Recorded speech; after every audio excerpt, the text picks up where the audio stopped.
In this lecture, I will show you how to analyze and design the cantilever slab. So start from File, New Model. Here the design code, design preferences.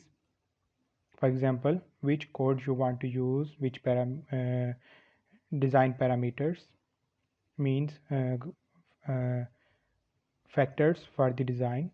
Okay, and project information, you can put any information. Here the units, you can use FPS system, metric system, consistent, up to, for example, in Newton millimeter, kg meter, any unit system. Okay, or you can also either change here unit system. Here I am selecting metric. Okay, now I am clicking grid only. Here I am selecting the grid, for example, true grid in X direction, true grid in Y. The spacing between the grid, for example, 3 meter in X, and the Y direction is also 3, or you can put 3.5 meter here. For detail editing, you can click edit grid. So here I am hitting OK. The software have drawn the grid. Now I will draw the slab. Before material property, I will use as it is for steel and concrete material property. I will define the slab section, add new property. Here I will define the slab 150 millimeter thick, that is 6-inch slab. The concrete material already defined, I am not defining in this lecture. Here the slab property. Here I will click 150 millimeter. If your slab have different thicknesses in different directions, you can click in to orthotropic. Otherwise, this 150 millimeter and thick plate is okay. Okay, and hit here okay. I have defined the slab. Now I will draw the slab. Here I have clicked the rectangular slab property 150 millimeter, which is I have defined. I will click from here to here. Okay, now I want to make this rest of the portion cantilever, and this I want to make this edge as a support for the cantilever slab. So I will click here. I will click just one edge of the slab. Here you can see one area, one edge selected. This left edge has been selected. I will go in the assign support data. Before going in the support data, I have clicked this area of the left side. I will go edit areas, divide area. Okay, or you can click split area edges. Okay, now I want to make this edge to divide into different points. Here I am selecting, for example, for this 3.5 meter height. So for every for example, here I am selecting, for example, 35 points. Okay, now software had drawn 35 points on this left edge of the slab. I will click all the points and go to assign support data, click point restraints. Here you will select fixed support. Okay, now this left edge of the slab is supported and the rest of the slab is will remain as a cantilever portion. So now I will select the slab and go to assign for the loading condition. Here I will click surface load. Here I will define, for example, live load of replace existing. Already there is no load, so if any load is present, software will replace the existing load. Here for the live load, for example, I am applying, for example, 220 kg per meter square, so that will be 2 kilonewton roughly. If you convert into kg into kilonewton per meter square, you can either change the units, but here I will directly put, for example, 2.5 kilonewton per meter square. Okay, here on all the slab the load have been assigned. Now I will save the model.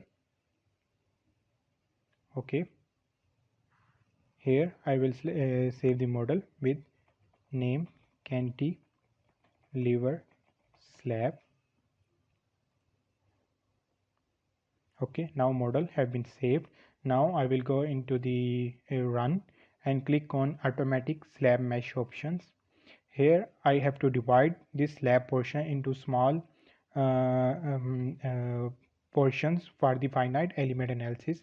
Now I am clicking, for example, 0.5 meter.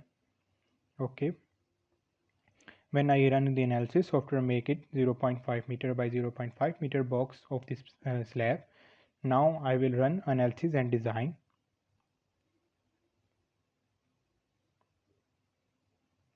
Okay,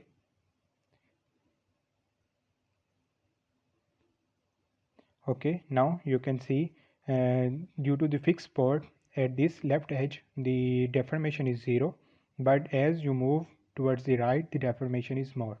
Okay, so it means we have successfully modeled the cantilever slab. So for example, if you want to see the movements, for example, display show slab forces here. For example, if you want to see against the load combination of 1.2 dead plus 1.6 live, for example, if you want to see the moment, apply here. At this port, the moment is minus 7.4667 kilonewton meter per meter. So as you move right, the moment is going to less. Okay. So here for the detail moment diagrams, you have to make the strips, design strips. Okay, here I will go edit, add design strips. The software only draw the add design strips on these edges. Okay, on the grids. So I will draw manually, draw design grids. For example, in this direction. For example, first of all, at this port here, here. Okay, now for the middle strips.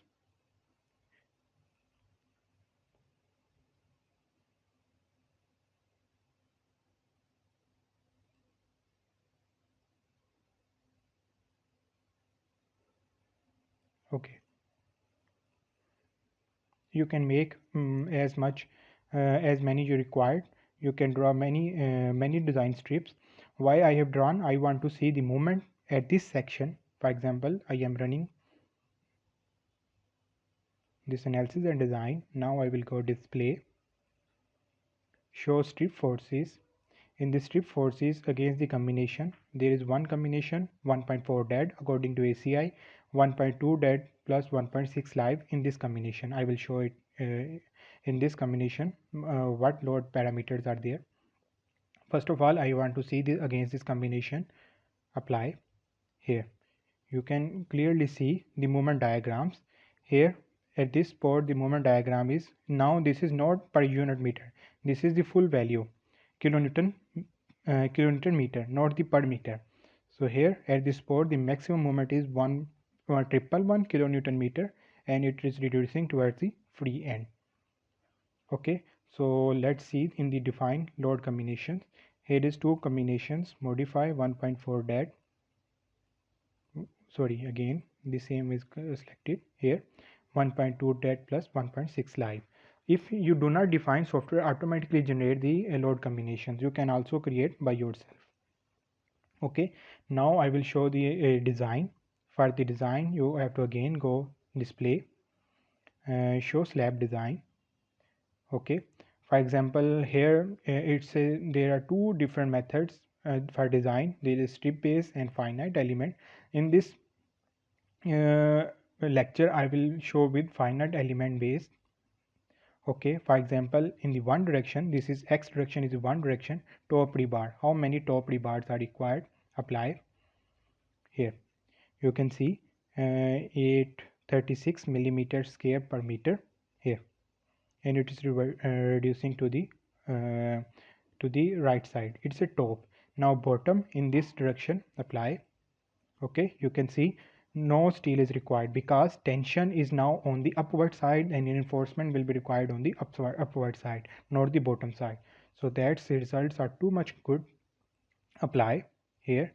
In this direction, in the y direction, there is also movement. area of steel required. Okay, for example in the bottom again, but at the free edge you have to provide the reinforcement at the bottom edge. So you can also check how many reinforcement is required. For example in the top rebar, apply. So here I am selecting typical uniform reinforcement. For example, if I provide a half-inch dia bar at top at 250 millimeter spacing, is it okay? Not.